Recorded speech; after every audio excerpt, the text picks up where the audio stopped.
problema na nagdudulot sa lumalalang sitwasyon natin sa matinding traffic ay ang illegal parking. Habang dumadami po yung mga sasakyan sa bansa natin, ay hindi naman nadadagdagan po ang mga lugar kung saan pwede mag-park po tayong lahat ng maayos. Kaya ang resulta, kung saan-saan na lang ipinaparada ang mga sasakyan kahit pa nakakaabala na ito sa daloy ng trapiko.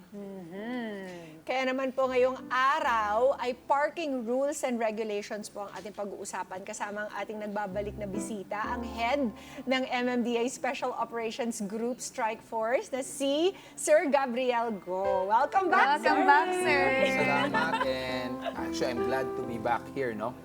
Lalo-lalo na yung topic natin for today. It's something that we all have to be more aware of. Yes. Oo. Gaano po ba kalala ang problema natin sa parking? Parang without, I think without having to consult you, sir, parang alam natin na Well, matindi ang mga problema natin sa parking. One thing to describe the problem sa parking, no?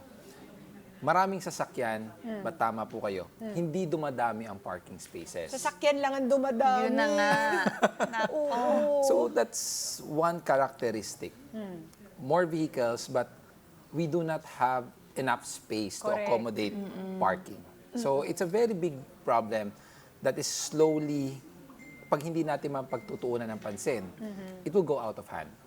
And it will lead to definitely traffic congestion. Correct. Oo. Bukod po sa traffic congestion, ano po ba yung mga problems na nawi-witness ninyo because of illegal parking activities? Well, for one, no, hindi lang naman traffic congestion yan eh. Another thing that we have to consider is road safety. Road safety of all road users. Kailangan natin tandaan, pag tayo ay pumarada sa kalsada, one way or another, it may cause accident. Why? May mga tumatawid. Yeah. May mga pedestrians. Because the problem of illegal parking, it continues up to not only on the side of the street, but also sa sidewalk. We've seen people, we've seen cars, nakaparada po sa bangketa. So ngayon, saan maglalakad ang mga tao? Totoo yun. Sa kalsada din. So may parking na sa kalsada, may parking pa sa sidewalk, where will we, the people, walk? Yeah. So marami tayong narinig, nahagip ng side mirror, Oo. natsagasaan, nabundol. So, Yes. it derives public safety issues, road safety issues. Oo.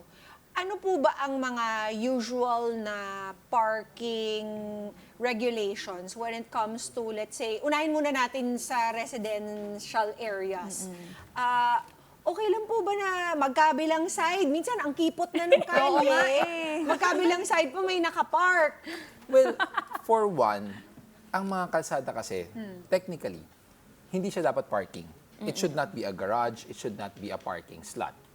But then again, case in point do, maraming mga lugar dito sa atin na sabi ko nga, we do not have enough parking spaces. Yeah. So, there are some rules that are being enacted na pwedeng pumarada sa kalsada. However, there are implementing rules and guidelines that we have to follow, such as, sige, unang-una na, lagi natin narinig, may one-side parking ordinance.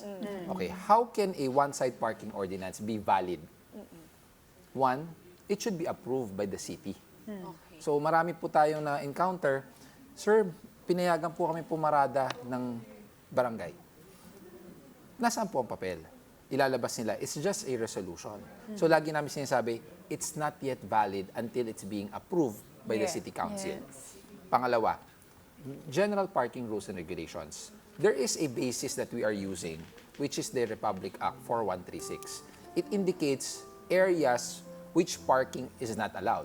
So one, you cannot block the gate of Yeah. other people. Hindi mo pwedeng sabihin na, gate naman to eh. Hindi. May rules tayo na bawal harangan ng gate ng may gate. Yes. Pangalawa, 6 meters from the curve. So diyan pumapasok yung mga problema. Sir, meron po kami ordinansa. Approved. Bakit nyo kami hinuhuli? Ba't nyo kami tinuto?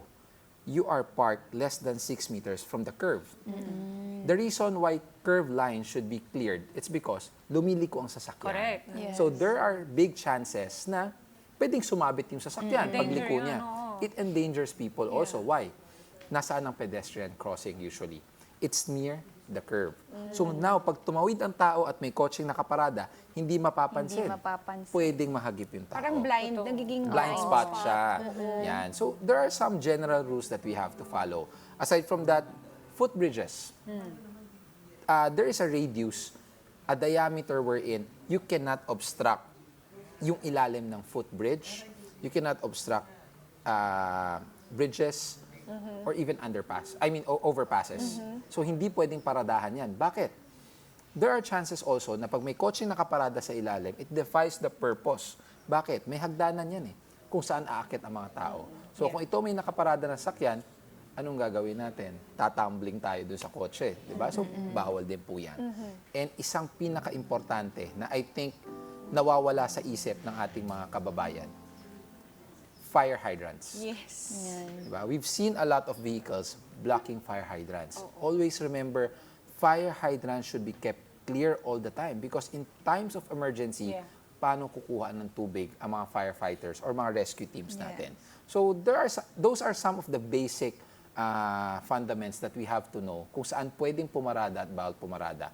But in general, if there are signages that states no parking on both side or on either side, clearly it indicates bawal pumarada.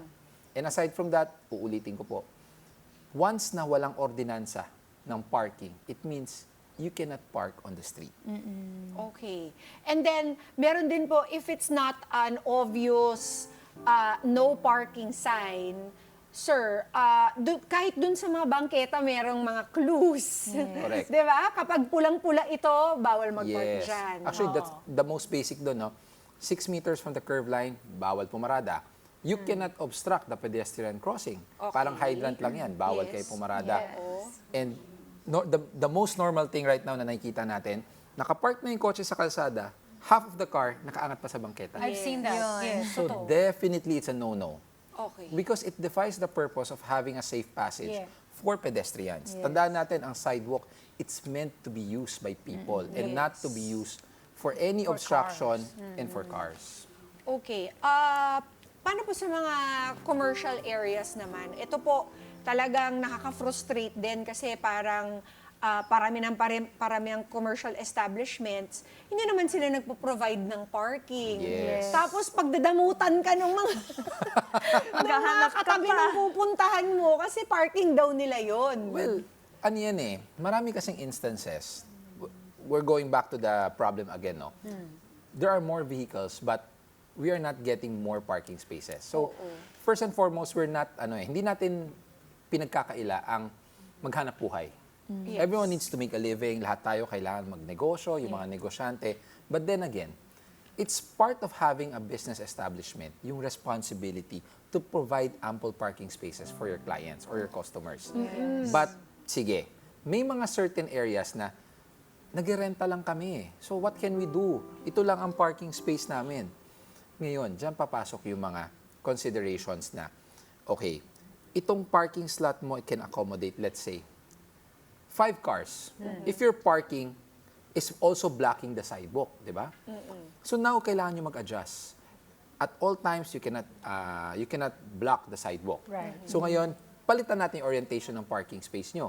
Instead of accommodating 5 vehicles, mababawasan magiging 3. So those are some adjustments that we have to do. Hindi natin pwedeng sabihin na negosyo namin to, parking slot namin to. Always remember, the sidewalk is not private property.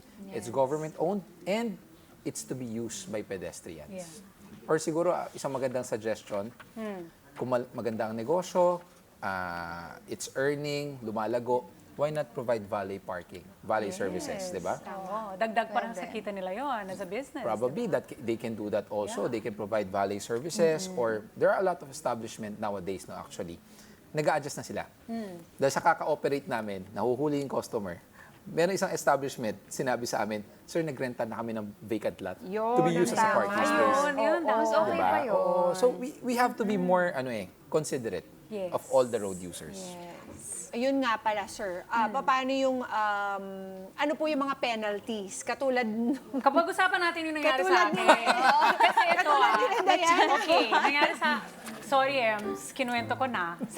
Nangyari kasi ito sa kanya, kasi I don't drive. Well, I drive, pero not at the moment, kasi may driver naman ako at the moment. But, so Emma went to my place, and there's people parking in front of the buildings, okay? But I'm aware of it, na hindi pwede yon. Okay, so sinabi ko, parang hindi yata pwede tayo mag-park dito eh. Sabi niya, hindi, nakapag-park ako dito before, okay lang. Nako, Dami naman Ate ng sasakyan Em. doon, ganyan. Sabi ko, sure ka ba? Nakikita ko, kasi syempre, nakatira ko doon. Oo. So nakikita ko yung natutow yung mga tao, di ba?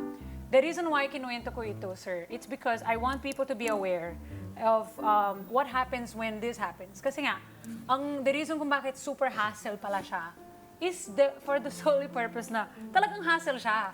Para matuto ka na huwag ka na mag-park sa mga maling lugar. Kasi ang dadaanan mo para lang makuha mo ulit yung sasakyan mo, napaka-hassle. And tinatanong din namin, bakit po kasi ganito ka-hassle? Kailangan ba talaga? Yes po. Yan po yung purpose. Yan, di ba? So what is the hassle? Tell us. They How long will- did it take? It takes Magkano? Nako, matagal yan kasi they will tow your car going all the way to Marikina or Marikina usually, right? Correct, po? Marikina. So Marikina and then sasama ka doon or pwede naman sila na lang kumuha yung sakyan mo, hahanapin mo pa yon afterwards. So the way that we did it, sumama kami sa kanila. Para pagdating nandun doon sa how do you call compound, Impounding right? area. Oh, yan. Impounding area. And then ayan, that's the time na you will settle. So usually may mga ongoing much? rate kayo eh. Yes. Hindi ko alam kasi yung mga nagbayad. Magkano po yun? It varies eh. Ganito yan Dalawang violation mo. Oh. One, if you are caught illegal parking attended, meaning, andun yung driver, or you were able to present your license prior to the towing began. So, lisensya mo, titikitan. Correct. So, you have to pay a penalty of 1,000 pesos. Okay. Ngayon, pag natikitan ka ng illegal parking unattended, meaning, walang Wala ka driver, the owner was not there, Yeah. your car was towed, Hala. may babayaran kang 2,000 pesos na unattended, Okay. plus the towing fee. So, lagay na natin yan, pinaka-best example para matakot muna, yung mga nag-illegal parking. Oo. Na-tow ka somewhere in Manila, let's say in Tondo. Dadaling ka sa Tumana, Marikina. Imagine the amount that you have to pay. Yes. Roughly, around 8,500, close to 10,000. Kasi depende sa ilang kilometers, di ba? Yes. Nagbibiyahe yung sasakyan mo. Ganun kalaki yung penalty namin. And tama kayo. It's not just about the violation. Yung hassle kasi doon is for you to learn. Yes. To learn na, teka lang wag na ako mag-illegal Think parking twice. kasi ang hassle Yes. Magbabayad na ako. That's how many thousands of pesos. Pupunta pa ako ng Marikina, magpa-process pa ako. So, yung schedule ko for that day, probably kailangan ko na i-postpone. Correct. Kaya ngayon, nung kinuwento niya, parang kinakabahan ako Parang gusto ko umexit ng studio kasi parang inisip ko baka ako yung nakatow Hindi po! Hindi po! Pero sir, we want to commend your people for not giving in to their charms. Oh, yes. Kasi Emma really tried. We tried our best, I promise. Like, talagang more than an hour kinausap namin. Hanggat okay, sige nga, sama na lang kami sa inyo. Give up na lang. Sige na lang. Well, that's part of our that's part of the modernization program of the agency na kasi we have to give it na maraming mga enforcers, maraming mga ganong scenarios who Yes. give into alam niyo na yung mga Yes. Pakiusap. Correct. arbor, yung mga ganon. So, Parang first offense lang yan yung naman. iniiwasan namin because if we want people to believe in what we are doing, Yes. Yes. we have to be better examples to the Yes. public. Correct. So, syempre, sasabihin tao, huhuli kayo. Tapos, you give in naman, naareglo kayo. So, what's the purpose? Hindi diba? patas ang laban. Hindi kasi patas. kapag- Yan. So, that's something that we really prohibit. Yung pag nahuli, mali. Mali. Doon na lang tayo. At least we will be fair to the entire public. Tsaka matututo rin. Yes. Correct. For sure. Yun po bang mga subdivisions, are they also covered by the parking regulations or Well, when we talk about The subdivisions city, kasi, oo. it's private. It's privately managed by homeowners association. But there are some instances that the HOA or the homeowners association, they seek for assistance from us, from the national agency. But medyo technical siya kasi it has to go through the barangay, it has to go to a certain process. so different rules sila? Yes, but in general, parking rules can also be adopted by the homeowners association, which normally in several subdivisions, I think they adopt the no parking on the street on the major thoroughfare of the village or the subdivision. Tapos they also adopt, you cannot block the driveway, Yes. you cannot park on the corner. So a lot of subdivisions are adopting the national rules and regulations that we are implementing. Tapos, who will get into trouble, sir? Halimbawa, it's a car that's driven by a driver. Tapos, nag-illegal park. Oo nga. Will the owner of the car get into trouble or will the driver get into Okay. trouble or both? Ayun. Okay, ganito yan. Ganda ng tanong. Pag license mong natikitan, of course, the driver at the time. Okay. But marami kaming na-encounter na ayaw magbigay ng lisensya. Bakit? Kasi yung registered owner ng sasakyan, ibang tao. Iba. Ibang tao, So, bala, tikita mo na lang yung plate number. Okay. So, who will be held liable? The registered owner. Correct. But technically, who is the driver at the time of apprehension? He should be liable to it. It's not the owner. Kasi unang-una, drivers are not just there to drive the vehicles. Yes. It's their responsibility also to follow the rules and Yes. regulations. Yes, correct. So ngayon, pag nag-violate kayo, dapat pananagutan nyo rin yun. Totoo yan. Eh, lagi ang nangyayari, I apologize to the drivers, pero ang nangyayari kasi, hindi ko po sasagutin yan. Yung may-ari na lang. Which is wrong. Yeah, Kaya wrong minsan yan. nagugulat tayo, I was not driving for several months, but all of a sudden, May penalty may na. mga penalty yung sasakyan penalties ko. na. Diba? So, doon pumapasok yung responsibility of being a driver. Yeah. Tama. Yung minsan, in their case, their car was towed. But some cars, pag illegally parked naman po, kinaklamp lang. Ano po bang... Okay. When are they clamped and when are they towed? Okay, ang clamping kasi, MMDA does not do clamping. We do not do clamping, we only do towing. Towing. Ang clamping is normally being used by the local Cities, government oo. unit.